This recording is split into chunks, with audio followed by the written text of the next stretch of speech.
My parents attended a Catholic charismatic parish until I was 8 years old.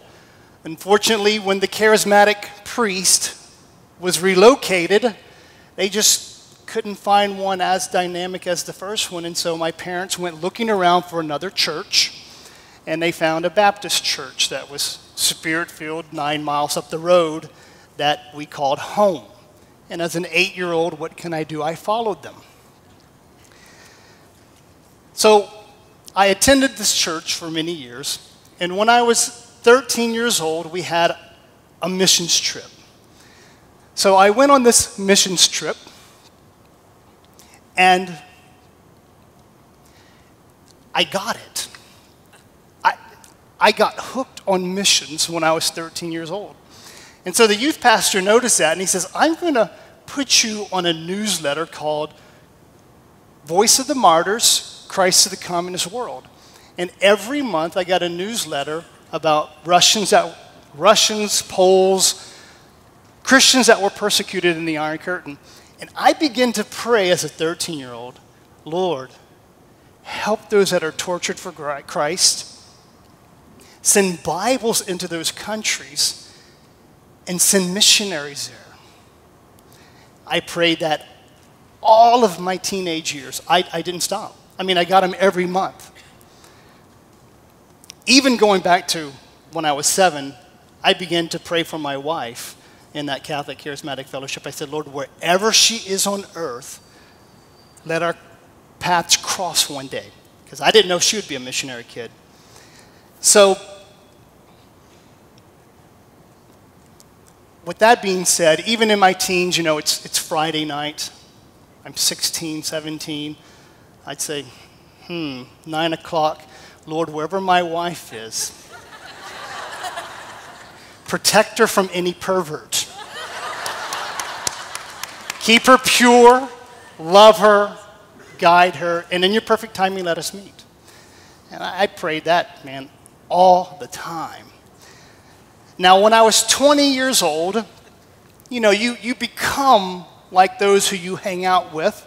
So I tried to hang out with some Shadrach, Meshach, and Abednegos to encourage me. And they said at the end of 1990, let's do something radical. Let's pray that God would show us our purpose for the years of our 20s.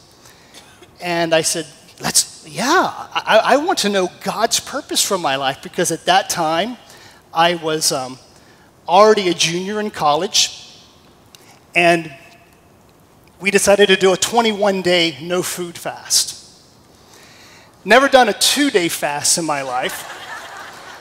But you know what? I was so desperate as a 20-year-old to hear from God what his plan for me instead of what I think is what's best. We signed up for it. It was 3 dozen friends of mine. And we started January 1st, and on January 21st was going to be my 21st birthday, and I was going to break the 21-day fast, so I just thought all the numbers lined up, I'm going to do it. Day 21 came. Tons of people were at my house for my birthday party. But the thing is I didn't hear from God on the 21-day fast. But my friends did. And they were encouraging me, y'all, just keep up. God's going to talk to you. I'm like, hey, I'm going 21 days with no food, and I'm going to keep going. So I fasted on my birthday. And I said, I'm going to keep fasting, God, until you tell me. So on day 28, I went to a church, and I was in the church, and I said, okay, God, I will wrestle with you. I am desperate. Bring it on like you did with Jacob. But I will not let go of you until you tell me. And then as clear as day, I kid you not, he told me 3 words, like the inner audible voice of God. 3 words. Move to Russia. And I said, sure. I had 4 months left to finish that my junior year, that final semester. And the church that I was a part of wanted to smuggle in 100,000 Bibles in a container. And so, of course, I volunteered to be one of those to pick it up on the receiving end. Now, mind you, in 1991, it was still the Soviet Union. Gorbachev was in power, KGB in full force. And there wasn't that many documentaries about Russia in those times, except if you watch a Rambo movie or a Rocky IV or something. I watched Dr. Zhivago to get an idea of what I needed to prepare for, and I realized I needed to spend a lot of money at Cabela's and buy a lot of winter gear. So I spent $1,000 on cold winter wear. And so when I got there, we situated ourselves, me and 8 other missionaries from Louisiana, and we just prayed for God to give us a strategy. And then 2 months later, the coup d'etat happened. They tried to kill Gorbachev. The Soviet Union collapses before our very eyes. And we have these 100,000 Bibles that we have stashed. So we started to give the Bibles out. So young adults would come to me and they said, you know what, we were told this was a lie, but we've been lied to for 70 years about communism. Can you teach this to me? And I didn't think I was prepared until the leaders that I was there with said, you are the person that we want you to take on this responsibility to be the youth minister. And I said, why not Randy, or why not Carrie, or why not, I'm not ready. I've never youth ministered before. And they said, no, the Holy Spirit told us you're the one, so you have it. I said, can you give me a month to prepare myself? And they said, sure, we'll let you do that. And so I went to the store and bought some juices and some tea and some coffee. And I locked myself in my apartment, making a vow to God, I will not eat until I read the Bible from cover to cover, because I thought that was the prerequisite to be a youth minister, reading the Bible from cover to cover. So I would read, I would pray, I would journal, I would cry, I would read, I would pray, and I did this for 40 days. I read really slow. Now, on day 20, just a breakthrough happened. The questions that I asked God, he just so clearly gave me answers to, that I call the last half of the 40-day fast my honeymoon with God. He was so real and spoke so clearly. That fast changed my life. He gave me the strategy of what to do in Moscow with the youth. And he also told me to throw away my little wish list that I had in a wife, which was 25 items long. And I said, no, this is really what I think I need as a 21-year-old. And he says, do you want what you think you need or what I think you need? I'm like, okay, God, I'll throw it away. I began to realize that shortly, within 2 months, we had 2,000 people in our church. And we were meeting 1.5 miles from Red Square. And many of the women in our church were raped and abused. And here I was, a 21-year-old naive virgin from Louisiana that never smoked, drank, did drugs. I couldn't relate. So I just said, Lord, send me a girl who's fluent in Russian, who understands the Slavic culture, to help me out with these girls. 2 months later, my wife pops up into the scene.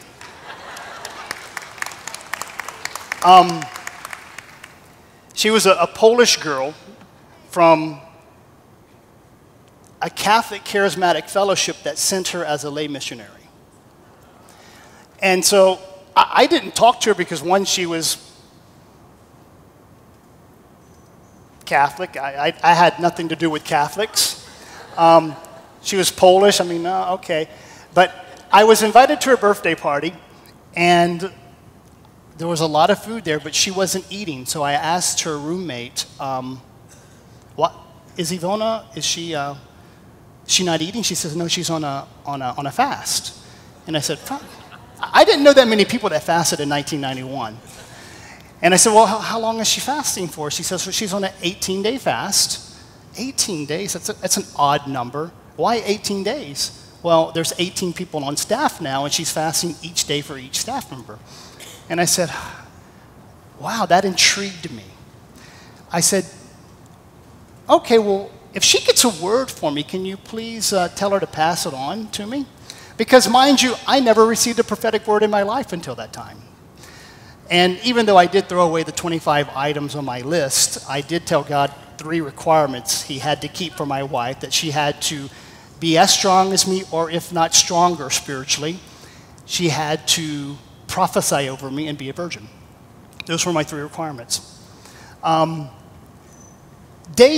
So I asked, what day am I on? She said, you're on day 16. And I said, oh, I'm on the tail end of the fast, so this is the good part. You know, you're sensitive by that time. You know, you're not over the 5-day hump when you're hungry and grouchy. Day 16 happened, and there was a knock on my door, and a roommate said, Ivona wrote this 3-page letter for you in Polish, and I translated it into English for you. So I said, hey, thanks for the translation, and I read it, and I cried for 2 days. It was like the PS to a love letter of the things that God told me during the 40-day fast. And I asked God, after 2 days of crying, I said, who is this Catholic Polish chick? And he said, very clearly, that's the one you've been praying for since you were 7. And I said, wow, who would have thought I would have met my bride in Moscow? Well, she is a very direct person, and after 12 days of hanging out with her after that, she said, what are your intentions of hanging out with me so every day for 10 hours the last 12 days? And I just went,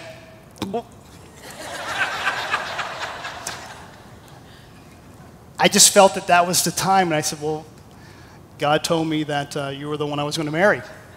And she says, and how so? So I told her I've been praying for her since she was 7, and she began to cry, and she says, you don't know how many times I had near-death experiences, and I almost been raped, and this almost happened to me. It was the prayers of a teenager that kept that from happening to me on the other side of the world, a Protestant.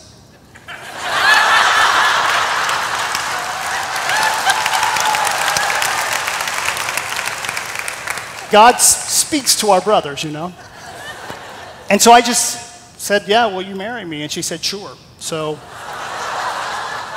I knew her for 12 days. When God tells you that's the one you've been praying for since you were 7, why date for 2 years, you know? It's just, that's it. So tomorrow is our 17th wedding anniversary.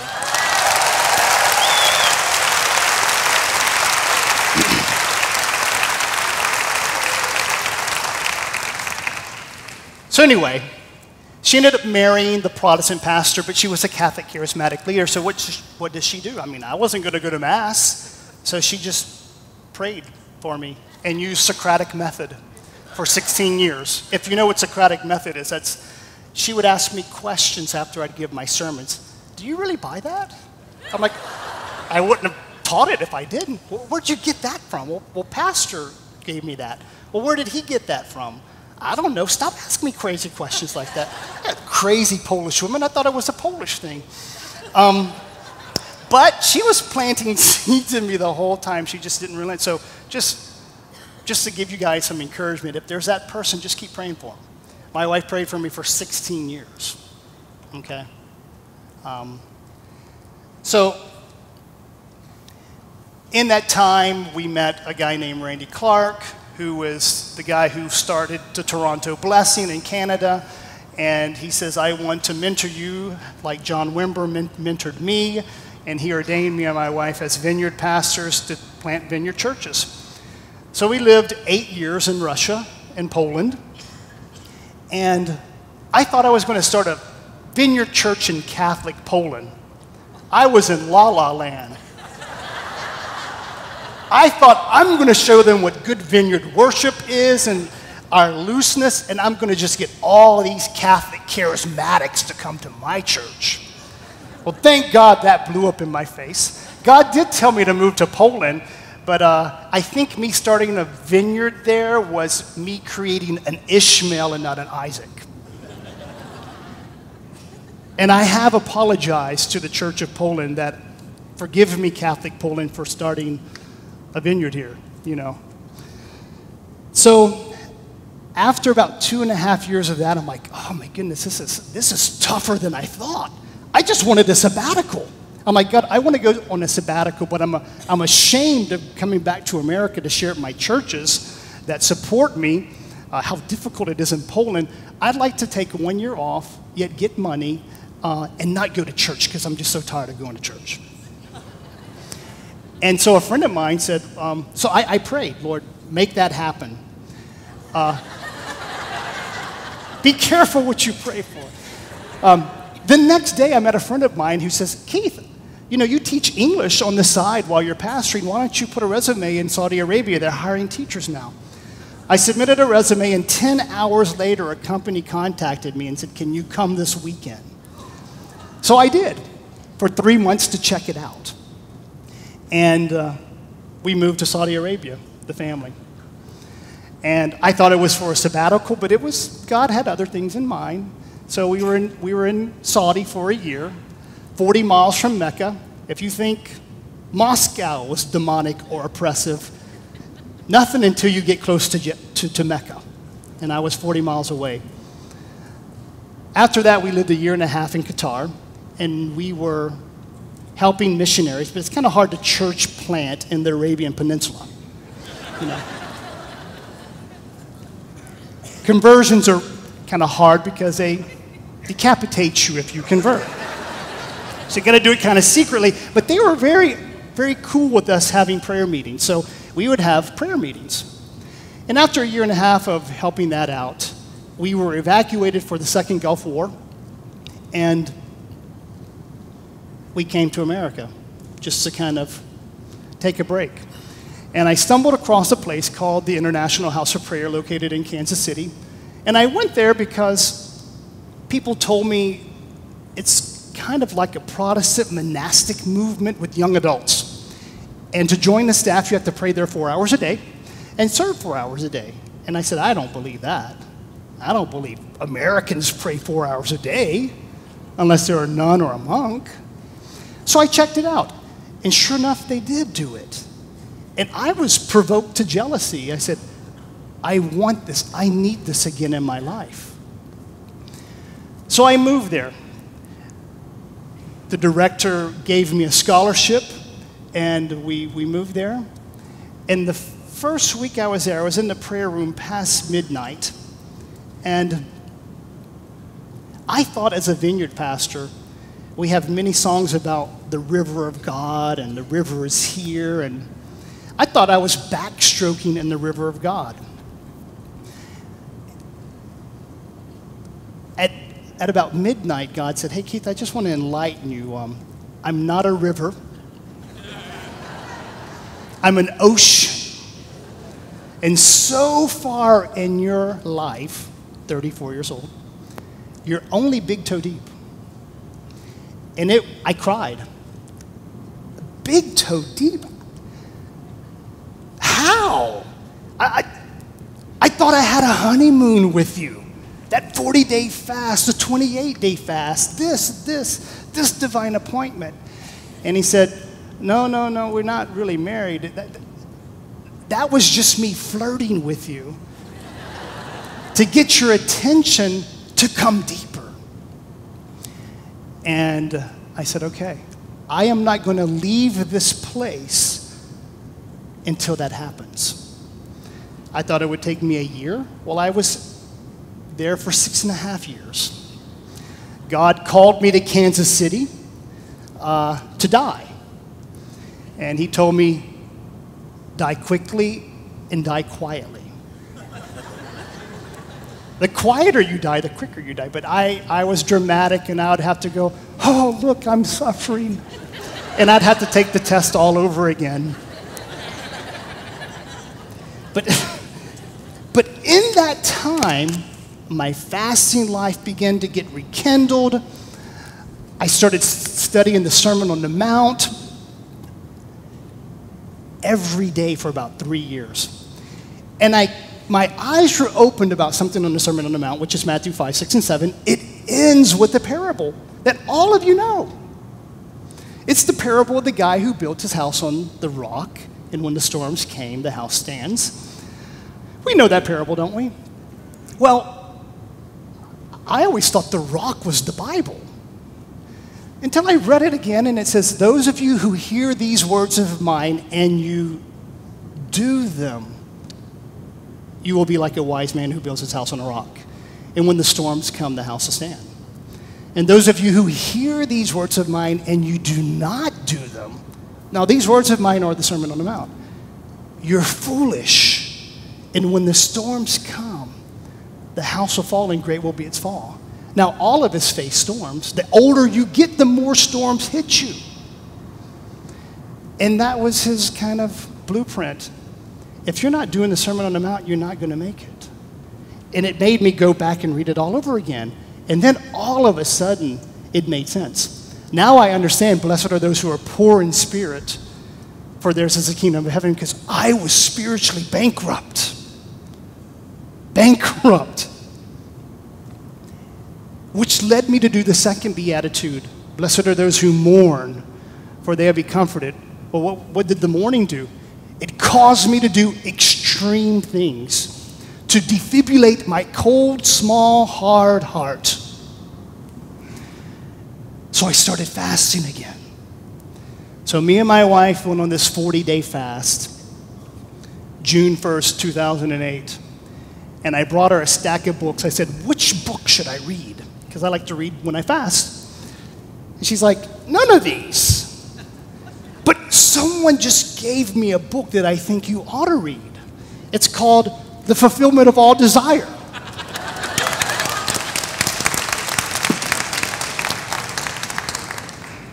I said, it's Catholic, though. She says, but they sell it at the International House of Prayers bookstore, so it's endorsed by IHOP. And sure enough, our leader, Mike Bickle, wrote an endorsement for it. I said, okay, I feel safer about it.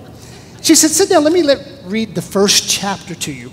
Now, for those of you who don't know, this book is about 7 saints, Catholic saints that were all mystics and they were all doctors.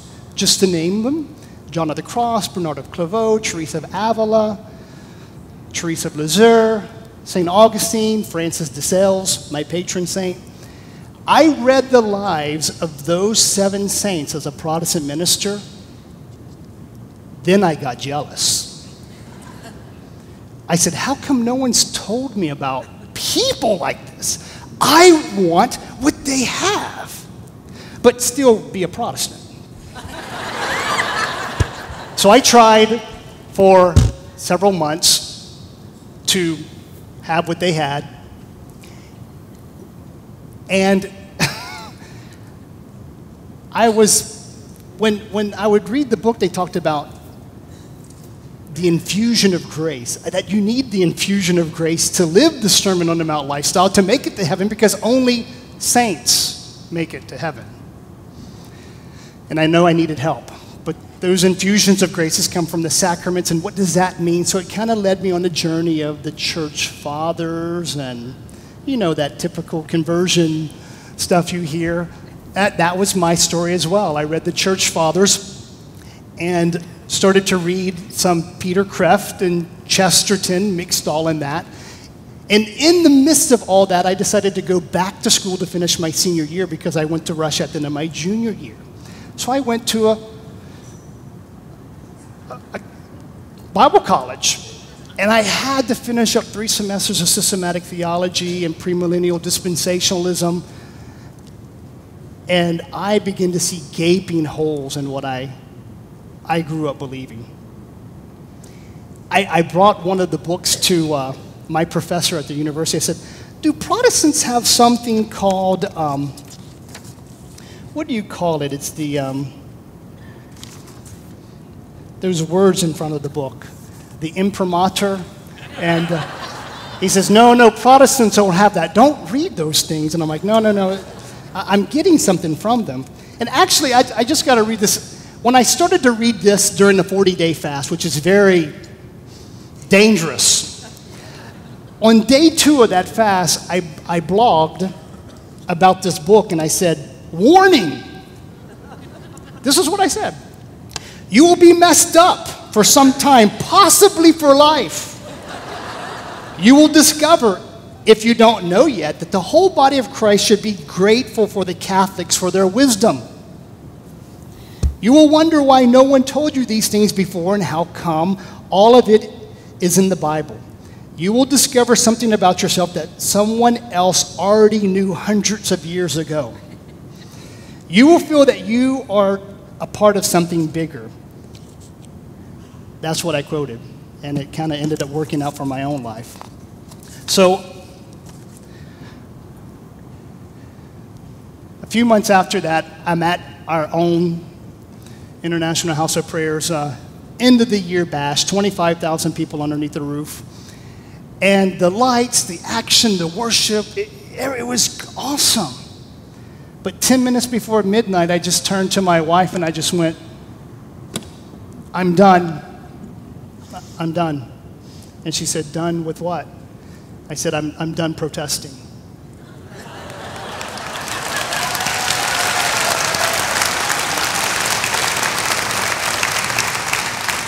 I said, we will enter the Catholic Church in 2010. And she says, give me a high five. Something she's been praying for. So I began to look for, what do I do now? I mean, I only was baptized. I never had first confession, first communion. So the first two Catholics I meet is Matt Maher and Scott Hahn.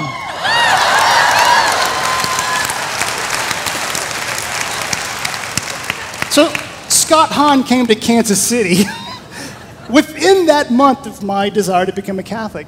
And I went, I didn't know who he was. I just went because someone said he's a Catholic apologist and you ought to go chat with him. So I waited till he signed all the books and I said, can I buy a cup of coffee for you? I got a few questions. I'm jumping boat. So I talked to him for about 20 minutes and I said, you know what, I'd like to get a master's in maybe philosophy because I'm reading Peter Kreeft. And he says, why do you want to do that? I told him, he says, nah, get your master's in theology. Come to Franciscan University. And he says, and read these books to prepare you for your sacraments. So one of them was Lord Have Mercy to prepare you for your first confession. And I said, okay, so, you know, there he is. He signed it for me. And trying to find a parish that would take me, man, it was hard. Most of them said, start the next fall, and then we'll take you into the church. And I'm like, oh, no, I need the infusion of grace now. Can it be this Easter? And this one said no, that one said no. So I found one little parish that the two deacons says, we'll take you on. And they're like, we never kind of did this with the minister before. How shall we do it? Deacon Ken, well, Deacon Mike says, I don't know. I'm like, let's read Lord Have Mercy. So they said, okay. So we read it together, and I went for my first confession. And I made a 2-hour appointment because I had 40 years of mortal sin to confess. And I bring this book with me into the confessional because I had 3 pages of notes that I carefully shredded after that confession. And I went through the examination of conscience in person with this priest. I'm like, oh yeah, I forgot that. Forgive me for ever saying stuff about the Virgin Mary. And I cried, and that priest cried, and I was absolved. And 2 days later, my wife watched me. She says, so how do you feel? And I said, you know what, as a charismatic, I thought I'd feel something, but I do know what I feel. I feel closure for the first time in my life. And I was so excited, I began to share it publicly, and that's when I put it on my Facebook status. I said, this week I had a 2-hour appointment with my confessor priest. I confessed 40 years worth of mortal sin, and I left no stone unturned. And it was just Keith and the Raw, and we both wept. And then 81 comments later, and pastors and everyone getting involved, I realized, I said, you know what, I need to learn Catholic theology a little better. And maybe I might consider that master's from Franciscan University to learn some more stuff because I have a lot of catching up to do. And I had this one ticket that I had to use within 2 months. And I convinced my wife, can I fly to Steubenville to go to a Defending the Faith conference? And she says, for what? And I said, I got to go there. I don't know why. So I came, and I sat right here the whole time. And the very last night, Scott Hahn called me over to see him, and it was over there by the altar. And he said, hey, Keith, come here. I want you to take a picture with this person wants a picture. I'm like, sure, but only if I get a picture with you afterwards. He said, sure. So we took a picture, and he said, so what did you think of the conference? And with tears in my eyes, I said, this place messed me up. And he hugged me, and he sat right behind me during Mass. And after Mass, he says, give me your cell phone number. I just got this feeling that I'm going to see you very often, and we're going to be very good friends. And I said, sure. I guess he says that to everybody. I don't know. I'm flying back to Kansas City. I'm still on staff at this missions base. And I said, oh, God, I'm done. I'm ready just to, I would love to come to Steubenville, but what would I do? Where would I work? Provide a way. And I mow my grass several days later, and I get this feeling in my gut, this is the last time you're mowing your yard. And I'm like, am I going to die or something? I mean, it's not for sale. Several days later, the day after the Feast of the Assumption, I got a telephone call from Scott Hahn, and he said, hey, I was just praying in one of the houses that I have in Steubenville and asked the Lord, what do I do with this house? And I don't do this very often, Keith, but God told me that you're supposed to live in it. And I said, and do what in it? He says, I'll help you get the Newman Scholarship for ministers that come into the church. And just, you got a scholarship to come get your master's in theology. And I said, what do I have to do for that? He said, well, classes start in a week. Do you think you can be here in a week? So I talked to my wife about it, and she just said yes. Talked to the diocese about it, and they said yes as well. Even my priest, Father Mike, said, man, if I wasn't a priest, man, I would take up the offer. That's how I got here. But, you know, I was so afraid that as I became a Catholic that there would be nothing for me to do. I'd just be a lay Catholic. I mean, I could never be a priest. And just God promised me, he says, you know what, you'll have way more opportunity as a lay Catholic than you could ever dream of having as an ordained Protestant minister. And he's been surprising me really often. And I tell you, try to cram 41 years worth of testimony in 35 minutes. It's kind of hard. I'm leaving a lot of things out. But I came to that conference in desperation. And I'm just curious how many of you were in my shoes last year, desperate.